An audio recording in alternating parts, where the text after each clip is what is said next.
Good evening, welcome to the Hearthstone Half Hour. My name's Hammy, here on behalf of Falcraft.org, and we're continuing our series of Hearthstone videos. Something for everyone here. If you've played collectible card games or trading card games before, if you're used to the Blizzard and Warcraft universe, or if you're just a beginner, just interested in the game, we run through different elements of the game and different decks, just to give you an intro into the game, drop you into some strategy, and get you thinking about what's going on, basically. Today we're continuing our series. In the last video series we played some Paladin Arena, and we also started looking at Priest constructed decks.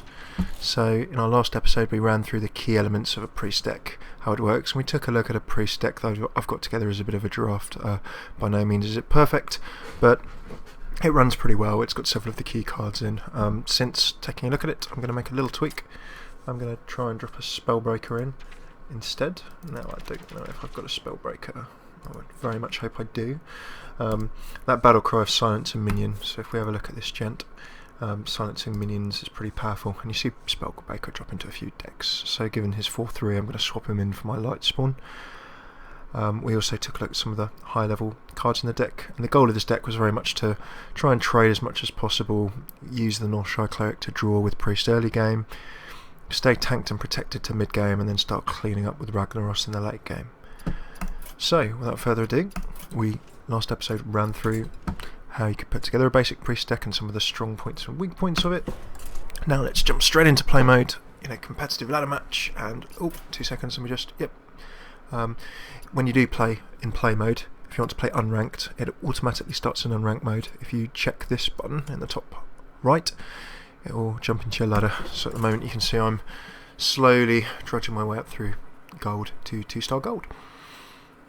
So with this Priest deck, I've tweaked it a few times. I've gone through ladder. I've primarily been laddering as Priest, and Priest, as we've mentioned in previous episodes, is quite a strong archetype, quite a strong deck type in the format.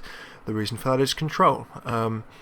Providing a Priest sets up pretty well, it can jump in, it can trade minions pretty well early in the game, and by the time it gets to the late game, if it's kept board control, then it's in a very strong position. Here I'm jumping straight in against a rogue. I'm going second here with my extra cards, and of course remember that I get the coin as well for the extra mana, so that is a very late game hand. There's nothing I'm going to be able to do with that, so it's a full mulligan. You don't really want to have to full mulligan, but okay, I've got some slightly earlier game cards there, so I think there's something we can do. The pleasure is mine. A very friendly intro there. Let's give some greetings. So rogues, as we've seen before in a couple of games, revolve around weapons. They've got poisons, they've got some nice abilities in terms of things that will remove your minions from the board, saps, assassinates, and above all a combo. So the combo mechanic on a rogue card basically means that if they've played a card already this go, they can activate the combo ability on the next card that they play. There is nothing I can do here apart from drop a Light Warden and let this rogue play. So, rogue's abilities to summon a 1/2 dagger. They've got buffs that will power up that dagger, and various other bits. He's still not swinging. Interesting. So if I wanted to, I could extend to play a 3 mana card here, but I really don't have any options.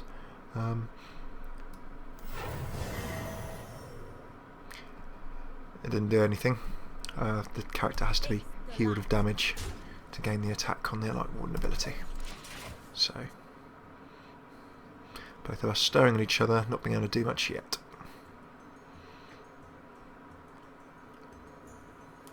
This will allow me to heal, that will allow me to buff, but that may allow him to... Aha! There we go. So if you saw there, that Perdition's Blade activated, and the combo would deal 2 damage. The battle cry, as soon as you summon the weapon, would do 1 damage, so swapping his weapon effectively allowed him to zap away my Light Warden. At this moment in time, I don't have a 4 mana card to play. I've still got my coin in hand, so I'm just going to draw on off this engineer. Holy Nova will maybe let me get a bit of board control if he drops some small minions. I'm beginning to wonder if this is a very ability and weapon based deck rather than minions. He may be having just as bad a draw hand as me, but we've not seen him play anything so far, apart from a few weapons. Okay, an easy swing there.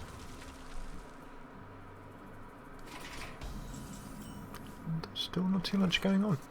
So I can now pull out a 5 mana card, should I want to. The Battle Cry would be kind of wasted on the Dark Scale Healer at this point in time. Or I could wait one more turn and pull out my Lord of the Arena.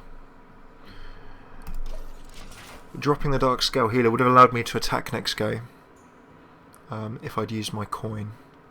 So I'm taking a bit of a gamble there. Might have been nice to keep the pressure on, especially considering that I went second. I've now sort of put him back on the front foot. Okay, 2 damage there, and a very shiny weapon. That's making me wish that I had something a little bit nicer to kill weapons with. So I'm just going to start getting myself set up with a more defensive hand. I've finally drawn that 4 mana Ascension Shieldmaster. That would have been nice as a bit of protection maybe a little bit earlier in the game. But as it is, let's crack on. So here, this is a bit of a funny game. I mean, if he had had a lot of minions early game as a swing, this could eviscerate, takes away my tank card. And because he's already played a card in the turn, his combo activates. So suddenly his minions have come out. However, I have Holy Nova. So let's see what options I've got here. I could drop a tank card and wait. I think I'm just going to clear the board off. Though I can't do anything else. That one Holy Nova came in quite handy. He does still have this Assassin's Blade though. 3 damage, 4 durability, sprint, draw 4 cards. So though he has no mana, that's given him, I would imagine, a plethora of options. I've really had nothing to control so far in this game, and this is where either his hand's all going to come out late game, or my hand is all going to come out late game. So let's see what options we've got. I could drop and heal myself. Getting the taunt down feels like a good move. It does leave me with 3 sort of unplayable mana at this point in time, but of course I can then drop a heal on myself. And really at this moment it's quite even on the board. You can obviously I've taken some more health from him than he has from me. A nice little move there. You can see that the Blood Cell Raider lets you gain attack equal to the attack of your weapon. He's got a 3 attack weapon, so for 2 mana he's suddenly got a 5/3 minion. Very chunky indeed. However, I have Shadow of Death, so for a paltry 3 mana, that's no longer a minion.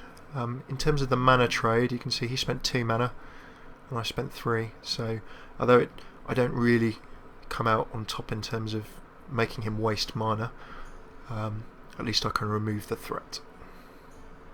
He's hovering. He's gone for another solid Ascension Shieldmaster. I was kind of expecting this a bit earlier in the game, but aha, now you can see where my control cards come out. So with a Shadow Word Pain, I instantly take the 3 health, 3 attack or less tank. With a Shadow Word Death, I take away a 5 health or more minion. So I'll remove those straight away. And you'll notice that although I don't have quite enough mana to pay anything else, I can drop another heal, do a little bit of damage, and I've generally kept the pressure on so far. He does have the first go. And again, a nice card to go with the row. You can see it costs 1 mana less per attack of the weapon. He's got 3 attack on the weapon, hence that was a very cheap tanking card. Shattered Sun Cleric does the 1/1 buff, and Sap 2 mana returns my 4 mana card, so as a direct sort of deal. Ooh, Edward Van Cleef, 2/2 for each card played earlier this turn. Again, this is where Priest Control comes into play. My Mind Control for 8 mana is just going to nick Edward Van Cleef.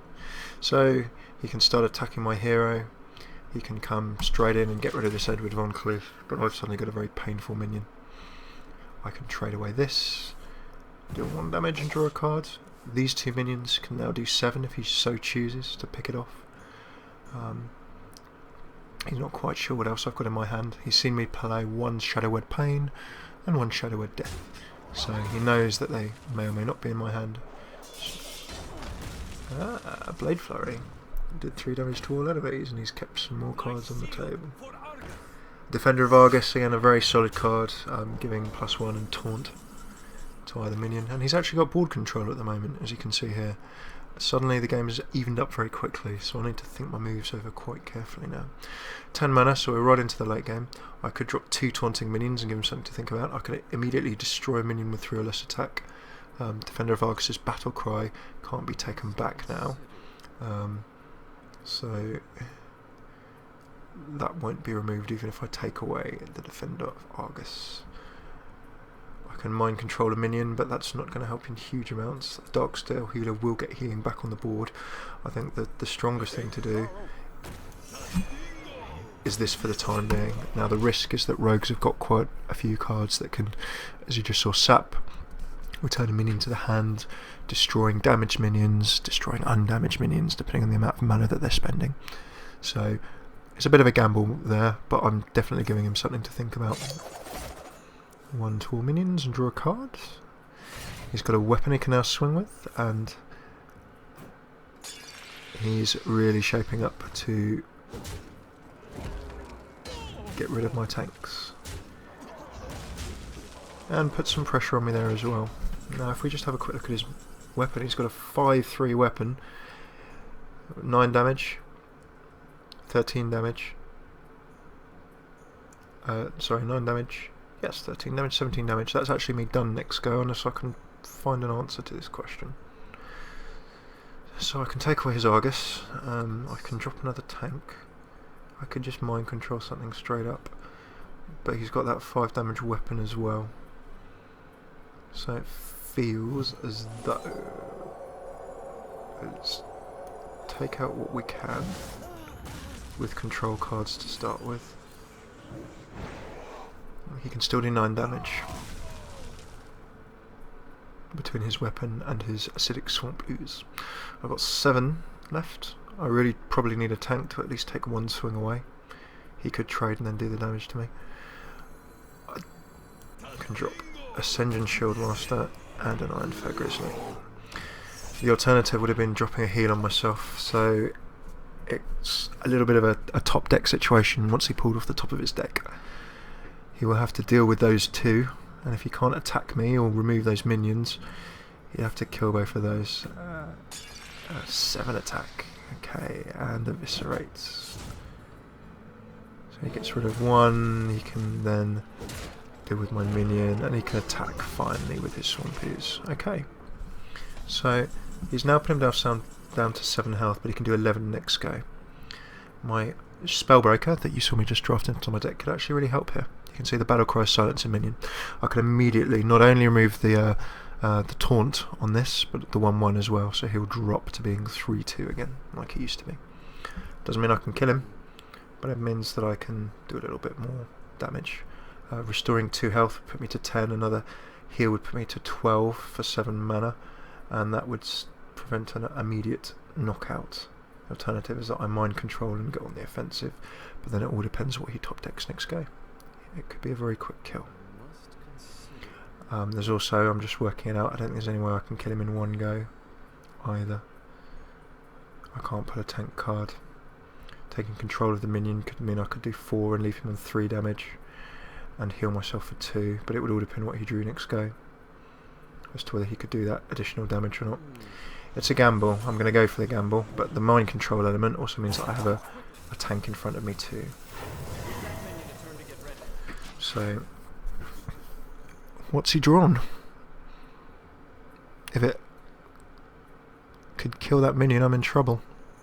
Otherwise he's going to have to use some durability on his weapon and he'll take 4 damage from me, which is what he's elected to do. 3 damage left. Okay, who knows what he's got in that hand. I think the smart thing to do here is get myself healed up. So it's possible he could have some very painful cards in there, but he has to kill both of my minions to win this game with the cards in hand. Assassinate lets him do that to 1. If he attacks me, Perdition's Blade.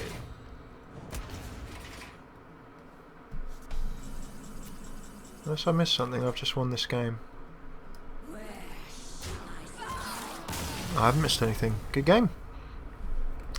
So, against that rogue deck, he had a few problems, I had a few problems, but we saw me coming out with a bit of control, a bit of more mid to late game than originally I had anticipated. We saw a bit of back and forth, although you saw I was up on health in terms of the mid game. He very quickly came back when his cards started coming into play. We just managed to hold on to enough control.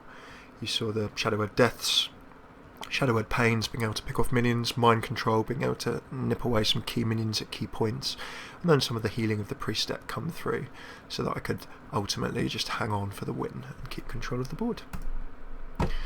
And 3 games in play, mode 1. So a nice little bit more gold that can go to my arena. A few more medals, and that'll be 3-star gold as well. So thanks very much for tuning in. That was a very quick episode. A very brief introduction. We drafted the deck last time, so I'm glad that you've been able to see it in action. And what we'll do next episode is continue playing. What we'll do is see probably a few more decks and see how Priest shapes up against a few other deck types probably in play mode. So you've managed to see a rogue there. We'll just keep on playing in play mode, seeing what else we come across, what's strong about this deck, what's weak about this deck. Here you managed to see me actually drafting a card that potentially could have had some good use. The Spellbreaker. That silence could have been very useful if I wanted to remove the tank, but ultimately the Mind Control and putting a taunting tank in front of me bought me that extra turn for the victory. So thanks very much for tuning in to this brief Hearthstone half hour. My name's Hammy, and for more videos we're streaming a lot on Hearthstone, recording a lot of stuff. We're live on Twitch every time. That's twitch.com/Failcraftcast. You can also subscribe if you sign up to Twitch. It's totally free, and it means that you can get an email or be alerted whenever we're going to go on air. We're also on Twitter. You can follow us at twitter.com/Failcraftcasts. The website is failcraft.org. And finally the YouTube channel. If you're watching live on Twitch, then we've got a whole archive on YouTube as well. And you can find that archive at youtube.com/Failcraftcasts. Fantastic. Thanks very much for tuning in. The most important thing of all before I sign out, if you've loved this episode, if you've hated this episode, if you think we could add more stuff in, if you think it's not relevant, please like, dislike, comment, rate, thumbs up or thumbs down, like or dislike. I really just want to hear some feedback to hear what you'd like us to cover next, because above all we want to make it as relevant and as interesting and as fun as possible for you. Thanks very much for tuning in. Next episode soon, and take care.